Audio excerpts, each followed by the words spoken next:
And hello, I'm Anya Lawler and I'm your moderator for this afternoon's dialogue. It's the second in a series of 4 national dialogues that are going to feed into that United Nations Food Systems Summit in the autumn. Now, last week we discussed Ireland's agri-food strategy, and today our theme is the health and well-being of people in society. And we have another great lineup of speakers for you today. But the point to emphasise before we get going is that we want to hear from you. I'll be telling you how you can take part in just a moment, so please send us your comments and your questions and reactions to our very brilliant keynote speaker, Dr. David Nabarro. And you can join in our 2 panel discussions on how to make food and health central to the agri-food strategy. That's with Professor Alice Stanton, Musgrave's Chief Commercial Officer Sharon Buckley, Dr. Donal O'Shea and Chef JP McMahon. And for our second panel on how to build social sustainability into our food systems, how to mind the people and the communities that are central to all of this, we'll be joined by Cathal O'Donoghue from NUI Galway, trawler woman and restaurateur Kathleen A, Iseult Ward from Food Cloud, and Brendan Dunford, who co-founded the Burren Bio Trust. And in a moment, I'll introduce you to our chair for today's dialogue, Dr. Pamela Byrne, who's the Chief Executive of the Food Safety Authority. Now, we're using Slido today, so please join in the conversation online. Simply take out your smartphone and open your browser, and then you go to slido.com. Most of you will have done this before. The event code is #FoodSystems, all one word, capital F, capital S, #FoodSystems. And you can now ask questions and vote for the ones you like in the poll questions we're putting to you. So we're starting with a quick poll. And this is going to feed in, the polls are going to feed into the different conversations. So this question is going to be the first that feeds into the conversation we have on panel 1. So what is the most important consideration for you when you're purchasing food ingredients? Is it the price? Is it the amount of packaging? Is it the carbon footprint? Is it quality assurance? Whether it's organic, nutritional value? And so we'll be really interested, and I'm sure the panel will, to know what you think of all of that. What matters most to you? For more information on Ireland's food system and the UN Food Systems Summit this year, visit gov.ie/food systems. Once again, all one word, all lowercase. gov.ie/food systems, and there you can also register for the upcoming dialogues. I'll tell you a little more about those later. The public consultation on the environmental assessment of the draft Agri-Food Strategy 2030, that's now open until the 15th of June. And again, to have your say, go to gov.ie/consultations. So we hope you'll take part in all of those and in this session with us for the next 2 hours. We want to hear from you as much as possible. It's certainly going to be a busy 2 hours. To kick it all off, here's our chairperson for this afternoon's dialogue, the Chief Executive of the Food Safety Authority, Dr. Pamela Byrne. Good afternoon, ladies and gentlemen. I'm delighted to welcome you all to the second National Dialogue of Ireland's Food System as part of Ireland's engagement with the UN Food Systems Summit in September of this year. My name is Pamela Byrne and I'm the CEO of the Food Safety Authority of Ireland. I have the privilege of chairing today's dialogue, which will explore health and well-being within a sustainable food system. Healthy people with access to safe and nutritious food, along with the ability to make informed choices about the food they eat, are the foundation of a healthy society and a fully functioning economy. Consumers of food in Ireland and of Irish food in 180 markets across the world have higher expectations than ever. They expect that their food is safe and that the information on the label is true. They expect the information they get on allergens on restaurant menus or on takeaway delivery menus is accurate. They expect that the food they purchase in supermarkets has been manufactured in accordance with the highest standards of food safety and can be trusted. They expect that the Food Safety Authority of Ireland is doing its job and ensuring the safety, integrity and authenticity of the food chain, along with other agencies and government departments, as well as working with our regulatory partners internationally. Ireland enjoys a strong reputation for food safety globally, and this is an essential prerequisite for trade, but is most critical in the protection of public health. Food business operators are aware that they have primary responsibility for the safety and authenticity of the food they produce, and that compliance with standards is verified by a robust and transparent food safety control system. Consumers also have a role to play in storing and preparing food safely, and they can also play an important role in protecting their own health by consuming a healthy diet.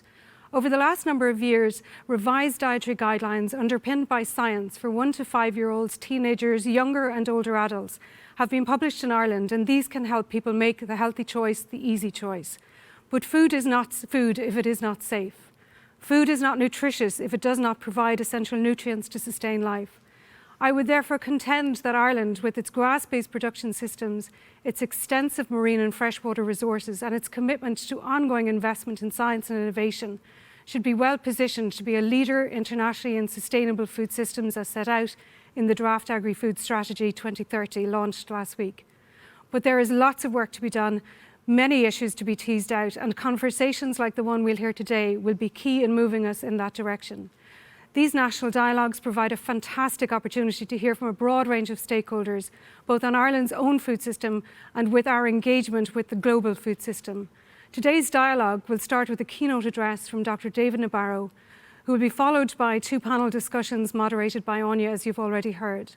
The first panel will examine how the issue of food and health should be brought to a new level of political and policy importance, as outlined in the Draft Agri-Food Strategy, currently under public consultation and further necessitated by the onset of COVID-19. The panel will discuss the respective roles of government, citizens, consumers and businesses to assist sustainability practices and improve diets within the Irish population. The second panel will examine the importance of achieving social sustainability as part of a sustainable food systems approach and the investments in human capital that this requires. It will draw on the valuable experience of rural areas, coastal communities and public-private collaboration.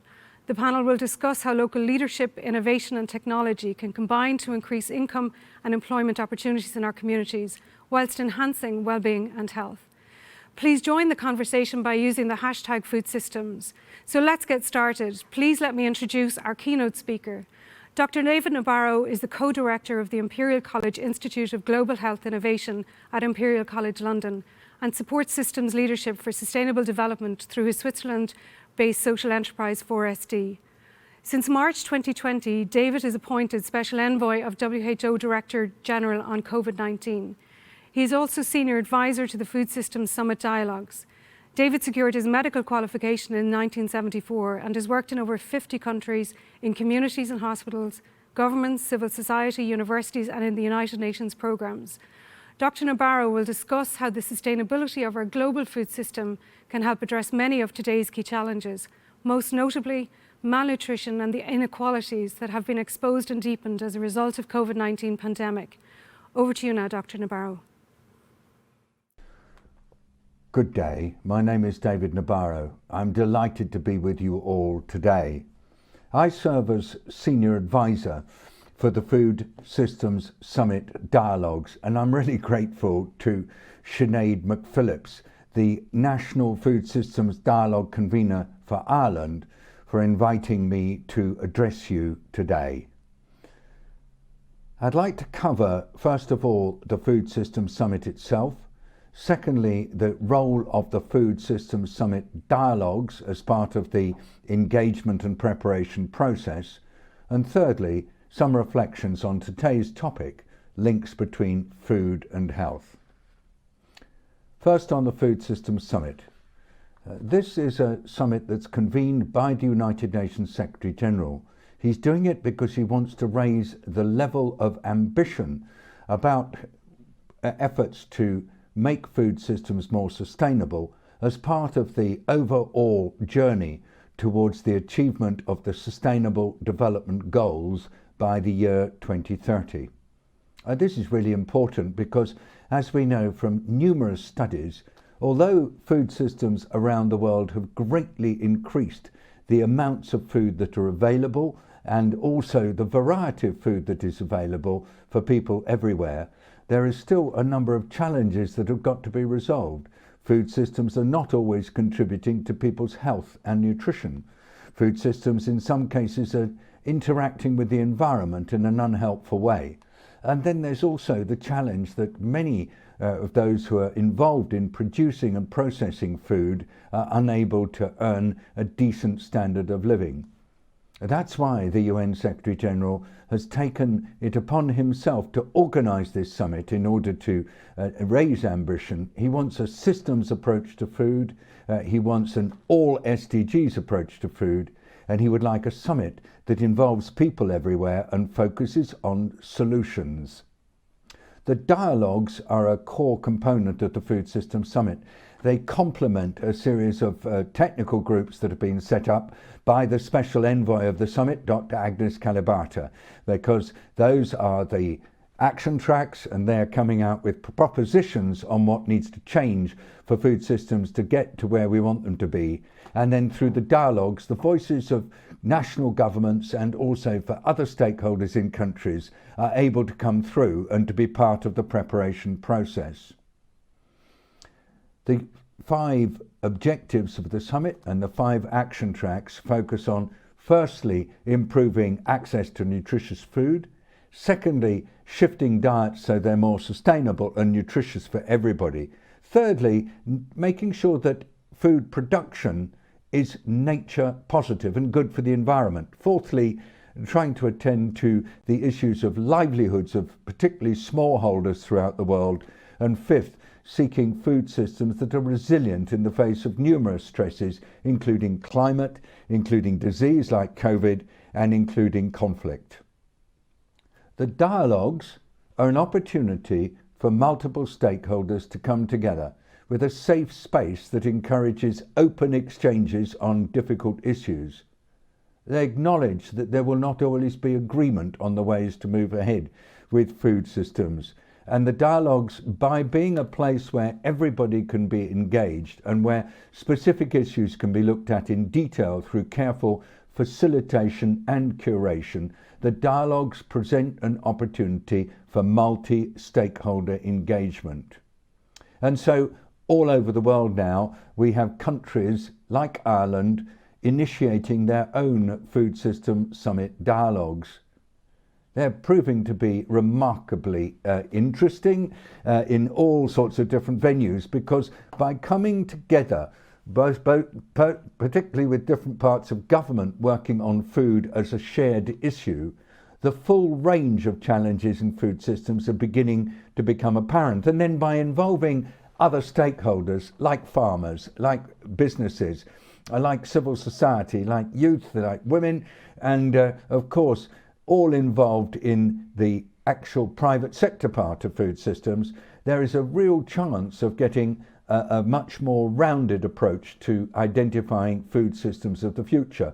And the national dialogue conveners who are organising their dialogues are invited to focus the dialogues on emerging with a pathway to sustainable, equitable and resilient food systems of the future. And as well as having a pathway, we invite the dialogues to focus on the key decisions that need to be worked through for there to be success with coming together around food systems. And that key decision work is really focused on things that need to shift now for food systems to get to where that we want them to be.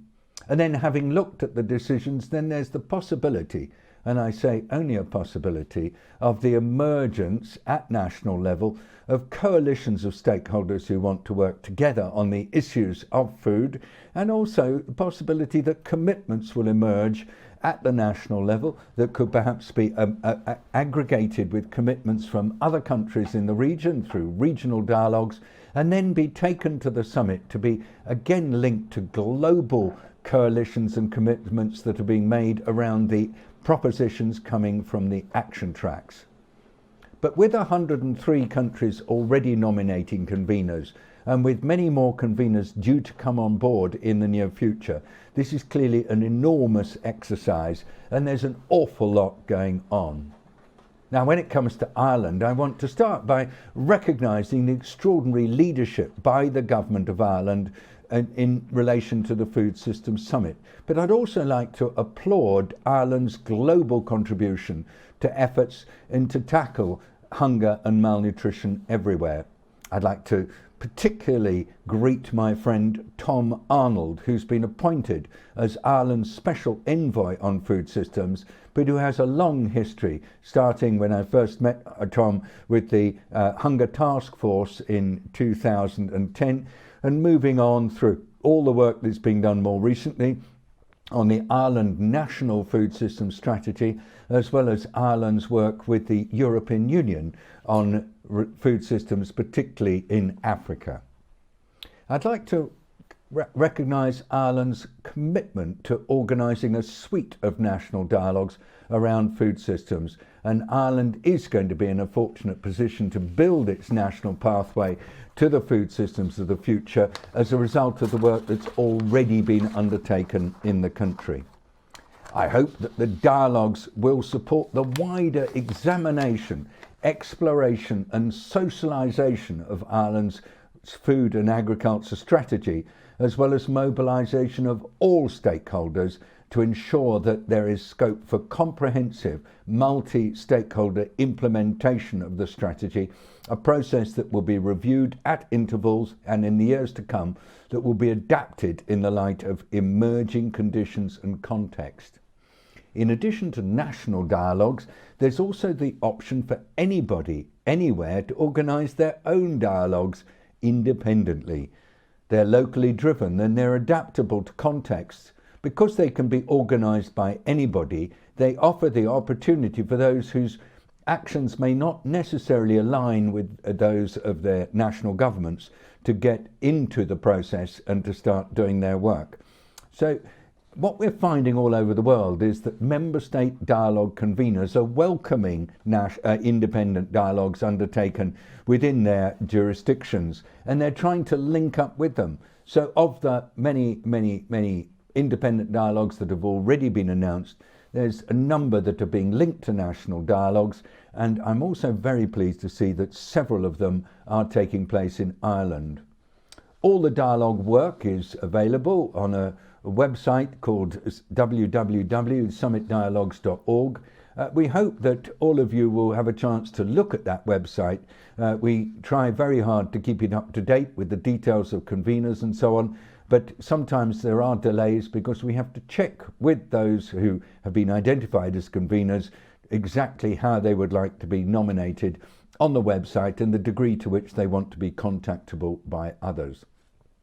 The topic of your dialogue is food and health. These are two fields on which I spend most of my time working. Some of you may associate me with my role as Special Envoy for the WHO Director General on COVID-19. And I'd like to take a moment to address the linkages between food and health through the lens of COVID. The COVID-19 pandemic is revealing some of the major challenges that are faced in all societies when it comes to responding to the needs of those who are most disadvantaged. You see that particularly in relation to food systems. Poor people, when they are asked to, for example, stop moving around because of COVID, can't easily access the cash they need to buy food. And there's a real risk that as a result of movement restrictions due to COVID, there will be an increase in hunger associated with poverty and an increase in malnutrition, particularly among children, because for so many children, school feeding is an essential part of their nutrition. Yet with COVID, a lot of schools are being closed and those nutritious meals on which children depend just are not being offered. So we're going to see an increase in malnutrition associated with COVID. And so I'd like to suggest a number of other issues related to COVID that are cropping up. First, countries that are enormously dependent on food imports are extremely nervous that a shock like COVID disturbs those imports, and we've heard from a number of countries that this is a real issue, and I think it'll come up in the dialogues.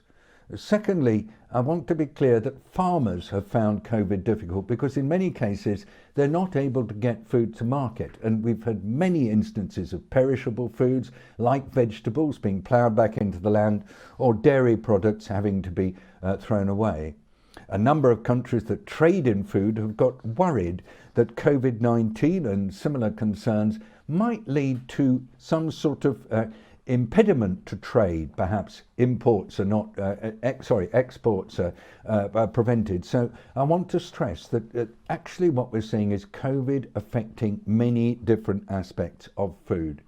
Even though the COVID-19 pandemic has made the organisation of dialogues challenging, I want to say how pleased I am with the ingenuity being used by conveners everywhere to tackle the challenge.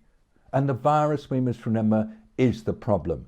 People are the solution. And anything we can do to make it possible for people to come together in order to be able to deal with the COVID crisis and to be stronger in the face of food insecurity, whilst at the same time working for more sustainable, resilient, and indeed equitable food systems is so desirable. We'll all be discussing this at the pre-summit that's taking place in July, and I'm sure that the work you're all doing will be hugely relevant for that.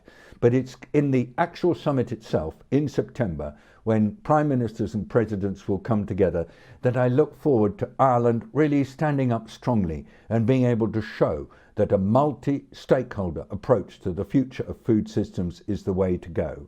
So best of luck for today. I look forward very much to hearing the outcomes. Thank you for the chance to be with you. Dr. David Navarro, just giving an idea of the scale of the operation we are all involved in. Today's second dialogue, or part of that.